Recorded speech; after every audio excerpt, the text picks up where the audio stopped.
cool. I like that. Yeah, that is wicked. My pleasure, man. My absolute pleasure. This is part of the process, you know, of this whole trip. How long are you going to do this for? This is two months of doing this. Yeah. Yeah. And then what are you going back to? And then I go back to London, and basically I don't. At the moment, I have no residence. Nowhere where you live, right? Nowhere to live. I'm literally just going on intuition, operating on an understanding that there is a deeper nature to reality that I'm putting my sort of trust in. And I don't even really have to put the trust in because I experience it on a regular basis because I'm, in a sense, hyper-conscious within the moment because I'm living my life that way. But there must be some people, Todd, that you can't even speak to like this. And I wouldn't. And you wouldn't. And I wouldn't. Yeah. I would literally, you know, if people ask what I do or what this trip is about, it's partly also being very sort of intuitive on the level of being transparent to where they're at. And if you can feel very quickly, maybe not judging them as much, because you never know if you dig a little bit, but that's the whole point. Maybe dig a little bit when you see the opportunity. So, say, for example, with the dreaming, the reason you and I went deeper was because you, throughout the film, do you mean, is it kind of like Inception? Yeah. That allowed us to go a little bit deeper. Yeah. If you would have not sort of reacted in that way, I would have probably stayed on a very basic level with you, and we wouldn't have gone, you know, as deep as we did. And I think that's the way you do it. You feel people out. Yeah. When you start feeling resistance, you stop. Because then it becomes unproductive for both you and them. Whereas if you leave them just on the cusp of their comfort zone and then retreat, it's then up for them to decide, maybe within the next few days or years. Do you remember that conversation? I remember that conversation I had with that guy Todd, and it might spark them to allow them to sort of go deeper, but in a productive way for them. If you try to stretch them too far out their comfort zone, it can snap and have an effect where it's not productive. So, yeah, I am going to do my best to sort of engage people before sort of, you know, sort of seeing how far we can take conversation. Yeah. But I'm glad you've been open to it because it's been great conversation. No, I'm pretty open-minded. You know, my partner does like different meetings with psychology people and stuff like that. And stuff she comes back with is just like mind-blowing how you can put yourself in that sort of position.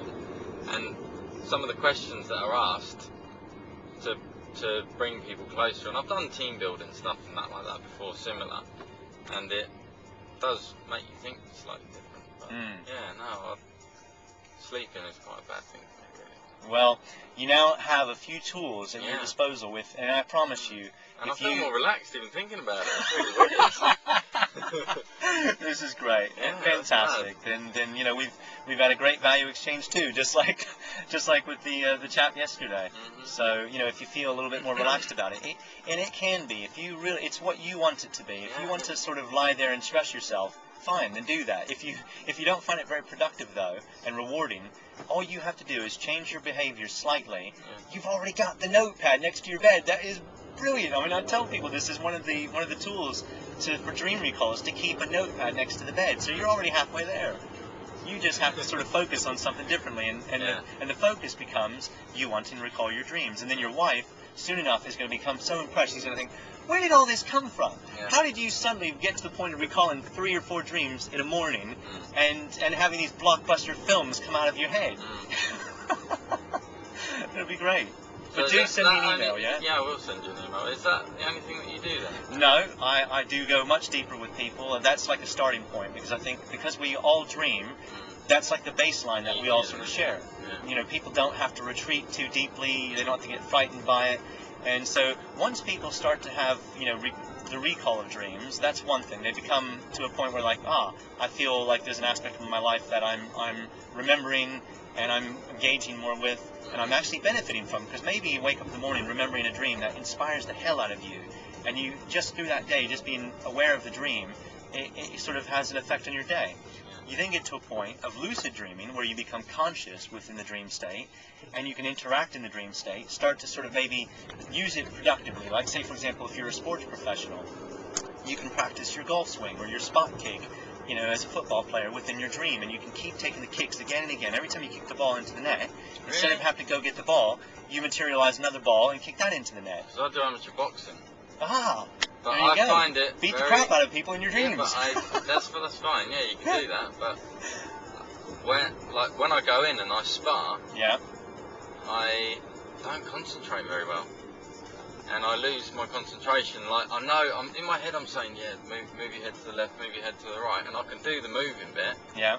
But once I'm in there, I start getting panicky, and I can't relax to be not blow my own truck. Like, I'm quite a good boxer. I can do what I need to do, but I probably could do it better if I didn't panic so much.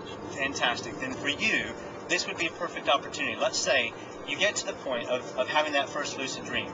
Maybe in that moment you won't even think about, you know, sort of creating your own sort of dream environment, which is like a place to where you can spar and box. Maybe you just sort of, at first, you're so free, you're jumping from place to place, walking through walls, maybe interacting with dream characters, and you're just so, it's so exciting. But maybe that'll then inspire you to want to sort of have regular lucid dreams, and that's when the application side can become quite sort of useful. Imagine getting into a dream, aware that you're dreaming. You then say, okay, I now want to create a whole new environment, and you create a whole new environment, which is sort of a gym environment where you can, you know, have your own sort of boxing ring. You then, the dream character suddenly just arrives by you thinking about it, or even without you thinking about it, and then you can again sort of apply what you know in physical reality into non-physical reality of the theater of your mind, box consciously in your dreams, maybe learn stuff from dream characters. Isn't this an amazing thing? You might think, well, you know, surely their level will be my level because that's my experience base and that's what my subconscious is going to draw on. You might get absolutely shocked when Muhammad Ali suddenly steps into the ring and tears you a new ass. And because think about the dreams you've already had in your life where they have literally been so sort of dynamic. You might think, where did that come from? How can my imagination create a dream that's probably could easily rival any blockbuster film? But you know, you've had dreams like that. We all do. So it's almost as if we're tapping into something much deeper. And this is where I'll typically start to go, you know, sort of down the rabbit hole of consciousness with people once they get to grips with lucid dreaming.